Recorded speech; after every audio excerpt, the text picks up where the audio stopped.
saya Niko Zaima Demirah Dirati. Perkenalkan, nama saya Nima Daulana Hidati. Perkenalkan, nama saya Ketus Cikrani Putri. Perkenalkan, nama saya Nima Deida Danti. Nah, pada kesempatan kali ini kita akan menjajikan wawancara bersama Ketua OSIS dari SMA Negeri 2 Mengui. Nah, ia adalah sosok siswi yang sangat inspiratif dan berprestasi. Ia juga mampu untuk menyimbangkan waktu antara kegiatan berorganisasi dan kegiatan belajar di sekolah. Melalui wawancara ini, kami ingin mengetahui tantangan, pengalaman, serta cara beliau dalam mengatur waktu untuk tetap memiliki prestasi dalam bidang akademik walaupun memiliki banyak kegiatan organisasi-organisasi lainnya. Nah, yuk simak vlog kita kali ini.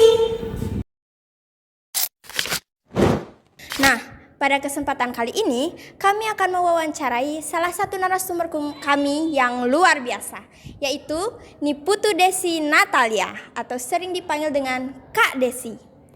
Kak Desi adalah salah satu siswi berprestasi dan juga menjadi ketua OSIS di SMA Negeri 2 Mengui.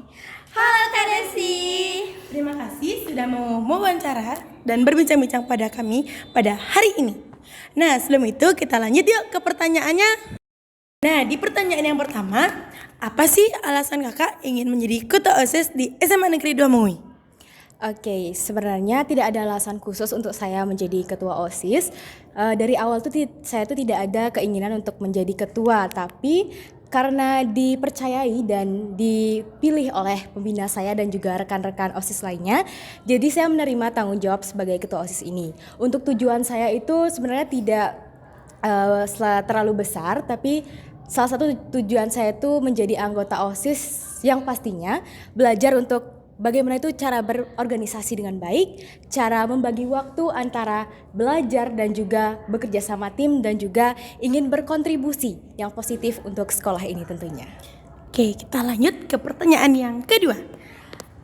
Ada nggak sih tantangan terbesar kakak yang kakak rasakan selama menjabat sebagai ketua OSIS, dan apakah ada prestasi yang kakak dapatkan selama menjabat menjadi ketua OSIS baik akademik maupun non-akademik? Oke, untuk tantangan tersendiri itu tentunya tantangan dalam membagi waktu. Gimana caranya untuk bisa ngerjain tugas tepat waktu dan juga membagi waktu untuk mengkoordinasi rekan-rekan OSIS lainnya. Itu merupakan tantangan yang cukup besar untuk saya sendiri, bagaimana menyeimbangkan kedua hal tersebut. Namun saya menyeimbangkannya dengan tentunya membuat jadwal kegiatan sehari-hari saya untuk bisa memprioritaskan bagaimana kegiatan yang penting saya ikuti dan tidak, seperti itu. Dan lagi satu untuk pertanyaan prestasi. Untuk prestasi saya di bidang akademik setelah saya menjadi anggota OSIS itu salah satunya saya itu tetap bisa mempertahankan nilai akademik saya di kelas, dan saya juga astongkaranya dapat 3 besar di kelas selama 3 tahun ini.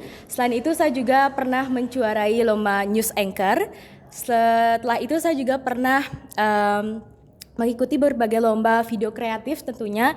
Astongkara juga dapat juara favorit bersama rekan-rekan OSIS lainnya, seperti itu. Oke, baik, kita lanjut ke pertanyaan yang ketiga. Siapa sih guru pembina OSIS yang paling berperan penting di OSIS bagi kakak? Oke, untuk pembina tersendiri tentunya yang paling berperan penting itu adalah Ibu Coker Daulan Maheswari, di mana beliau itu sangat-sangat membantu saya saat saya menjalani sebagai pengurus OSIS tentunya. Beliau itu sangat memberi saya bersemangat untuk menjalani kegiatan-kegiatan OSIS, dan juga tentunya ada juga rekan-rekan OSIS dan pengurus OSIS lainnya yang selalu memberi saya semangat dan saling mendukung ketika ada program kerja berlangsung, seperti itu. Oke, kita lanjut ke pertanyaan yang keempat. Siapa sosok panutan atau inspirasi kakak dalam hal kepemimpinan? Kalau panutan saya dalam bidang kepemimpinan itu tentunya tidak ada yang spesifik, tapi kalau panutan saya untuk belajar dan lain sebagainya itu adalah Maudy Ayunda. Kenapa Maudy Ayunda? Karena beliau merupakan sosok yang sangat inspiratif bagi semua orang. Selain itu juga beliau merupakan orang yang menurut saya sangat baik dalam segi pendidikan, berkontribusi dalam segi pendidikan. Apalagi beliau merupakan lulusan Harvard dan juga Oxford. Jadi saya memiliki ketertarikan tersendiri kepada Maudy Ayunda seperti itu. Nah, itu pertanyaan dari saya. Nah, nanti akan dilanjutkan oleh pewawancara 2. Baik, saya akan melanjutkan untuk pertanyaan selanjutnya. Kapan pertama kali kakak memimpin kegiatan besar di sekolah? Oke, untuk pertama kali itu saya memimpin kegiatan besar di sekolah pada saat HUT sekolah. Saat itu saya masih duduk di bangku kelas 11. Itu tuh merupakan kegiatan terbesar yang saya pimpin waktu itu, gimana caranya mengkoordinasikan kegiatan, bagaimana caranya mengundang undangan seperti Bapak Komite dan lain sebagainya. Setelah itu saya harus juga mengkoordinasi rekan-rekan gimana sih pembagian tugas saat melaksanakan HUT tersebut, seperti itu. Lanjut, di mana kakak paling suka mengadakan kegiatan OSIS agar lebih seru dan berkesan? Oke, untuk tempat favorit untuk melakukan kegiatan OSIS itu tentunya di sekolah. Kenapa di sekolah? Karena sekolah itu merupakan seperti rumah kedua kami, tentunya untuk pengurus-pengurus OSIS lainnya.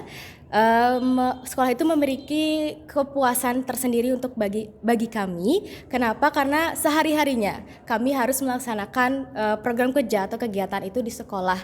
Kalau misalnya kami di luar sekolah, itu kami biasanya nongkrong di tempat-tempat seperti kafe atau gacoan atau dan lain sebagainya, seperti itu. Lalu, mengapa kakak tertarik ikut organisasi padahal belajar di SMA juga cukup padat? Oke, ketertarikan saya untuk ikut organisasi itu sebenarnya tidak cukup besar dulu. Kenapa? Karena dulu tuh saya pikir di SMA ini saya butuh kemampuan soft skill yang akan saya bawa setelah lulus nanti. Oleh karena itu saya memutuskan untuk join organisasi, untuk salah satunya itu OSIS, untuk mengasah kemampuan public speaking saya dan juga soft skill saya nanti, seperti itu. Lalu yang terakhir, bagaimana cara kakak membagi waktu antara belajar dan mengurus kegiatan OSIS? Oke, seperti yang saya sudah katakan tadi, saya membagi waktu itu dengan membuat jadwal atau runtutan harian. Karena kenapa seperti itu? Karena saya merupakan orang yang sangat pelupa. Setiap hari itu saya harus mengecek jadwal saya kembali, apa yang harus saya lakukan setelah ini, dan pokoknya harus teratur. Karena saya merupakan orang yang cukup teliti dengan jadwal-jadwal seperti itu. Jadi saya menyeimbangkannya sih dengan memprioritaskan di mana saya tuh lebih dibutuhkan, seperti itu. Kalau dalam bidang akademik tentunya saya membagi waktu tuh dengan diselangi belajar, entah itu seperti jam kosong di kelas saya menggunakan waktu tersebut untuk belajar, seperti itu.